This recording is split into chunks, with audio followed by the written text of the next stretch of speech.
Good day, Deep in Word family. Welcome to day 59 of our Bible study review. We are still in the book of Deuteronomy, and today's chapter study is chapters 16 through 18. This chapter reiterates the feast days that they must keep. Passover with the Feast of Unleavened Bread, the Feast of Weeks, which is better known as Pentecost or Shavuot, and the Feast of Tabernacles, which is known as Sukkot. Notice that they are instructed when, how, and where to celebrate. There are very specific instructions. They are not able to celebrate however they see fit. Let's read verse 16. 3 times a year, all of your males must appear before Yahuwah, your Elohim, in the place where he will choose at the Feast of Unleavened Bread, the Feast of Weeks, and the Feast of Tabernacles. And this is the most important part. And they must not appear before Yahuwah empty-handed. Verse 17. Every man must give as he is able, in proportion to the blessing of Yahuwah your Elohim, which he has given you. Again, he's about to bring them into the land of the promise, the inheritance. He is going to bless them richly. So when the feast days approach, they do not come empty-handed before the Father. He is the one who blessed them. So they bring the first. They bring what he tells them to bring. But coming empty-handed is not acceptable. The same is true when Messiah comes. Do you know that he is going to be weighing out our works? I'm never going to preach a works-based salvation. After you are saved, you now do works of the Spirit. But if you have done nothing for the kingdom and you come before the King empty-handed, it will be to your shame. You don't want to tell him that I heard the gospel and I did nothing after that. Guaranteed he is not going to be happy with you. Maybe you make it into the kingdom with just your life, but with any kingdom show that you may have watched, you never come before the king in his court without a gift. You always come humble and bearing gifts. You see, Messiah died, but he raised and he gave us the Spirit, and the Spirit gave us 9 gifts. He calls us to make more disciples, and we are called to multiply. We are called to bear much fruit for the kingdom. If you don't produce for the king, it's not going to be a good conversation that you're going to have with him. In verses 18 through 20, we see that Yahuwah tells them that they must appoint judges. They must not pervert justice, and they are never to accept a bribe. Justice must prevail. Now let's read about the future time when Israel walks into the promised land and they finally get a king appointed over them. Let's read. Verse 14. When you have come into the land which Yahuwah your Elohim gives you, and possess it and dwell there, and then say, I will set a king over me just like all of the nations that are around me. You must set a king over you whom Yahuwah your Elohim will choose. You must select a king over you who is from among your brothers. You may not select a foreigner over you who is not of your countrymen. What is more, you shall not accumulate more horses for yourself, or cause the people to return to Egypt, in order that he accumulates horses. For as Yahuwah has said to you, you must not go back that way ever again. That's a prophetic word for you and I. We shall never return back to our life of sin. What he has delivered us from, we shall not build up wealth and be like, I'm gonna go back to the way I lived before. It was easier. Now that you know the truth, now that you have been given much is required of you in the kingdom. Don't sound like ancient Israel, complaining. We remember the potato, the leeks, and the cucumbers. We remember how good it was. They hated the fact that they were free, but that freedom still came with a responsibility. He took them out from a slave mentality, and he was building up kingdom and priesthood mentality. But many didn't want it. Many wanted to go back to Egypt. They would have rather been slaves. Many are the same today. They would rather continue in their life of sin. They would rather forsake their future of crossing over into the promise for the temporary pleasures of here and now. Don't be like that. Never return back to Babylon. Let's keep reading about this time when they will have a king appointed over them.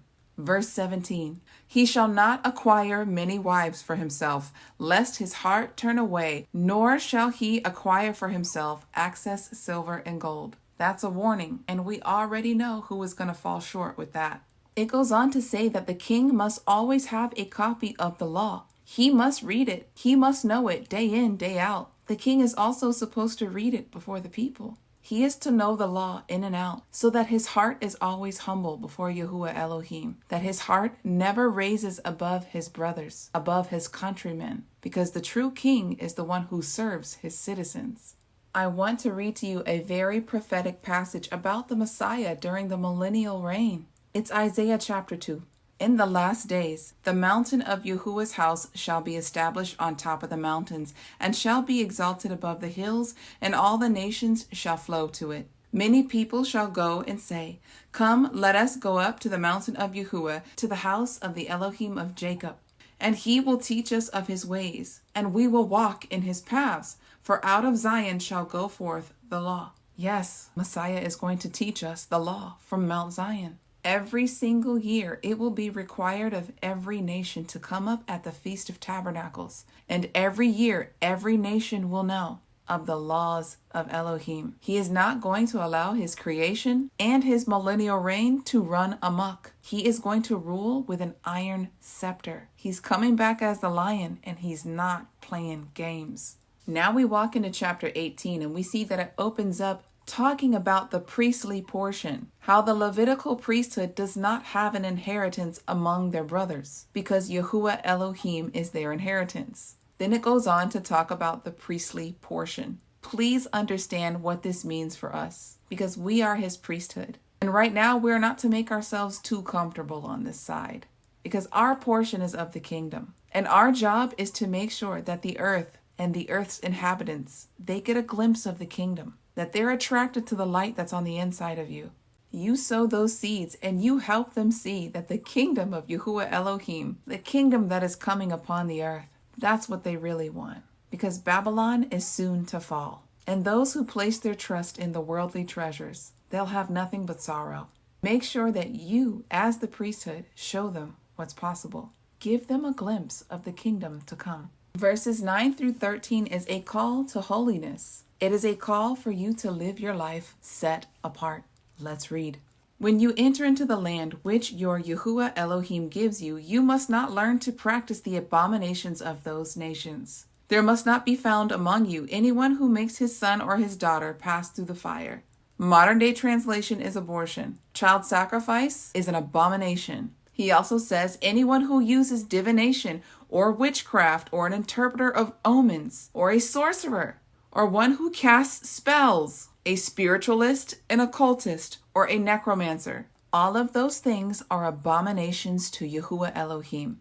You want to make sure you have no parts of those things. He told ancient Israel to drive them out when they walk into the land, and he's telling you the same thing today. If you have dibbled and dabbled in any of this, repent and get these things out of your life immediately. Let's keep reading about a future prophet. Verse 15. Yahuwah your Elohim will raise up for you a prophet from the midst of you of your brothers, like me. You must listen to him. That prophet is Messiah. It goes on to say that this prophet that he raises up, he says he will put his words. Yahuwah, the Father, will put his words in that prophet's mouth. The Father will put his words in Messiah's mouth. And whatever he is to speak, they shall do. But whatever he speaks and they don't listen, the one who transgresses, it will be required of that person. Do you see that? If we don't listen to Messiah, because he is the high priest who has finished the work, but if we don't listen to his words and we go against him, then we pay for our own debt. Please watch the video tagged below from Triumph in Truth Ministries. Greg Simmons goes deep into this subject, and he's one of the teachers that I started listening to once I started waking up to the truth of Torah.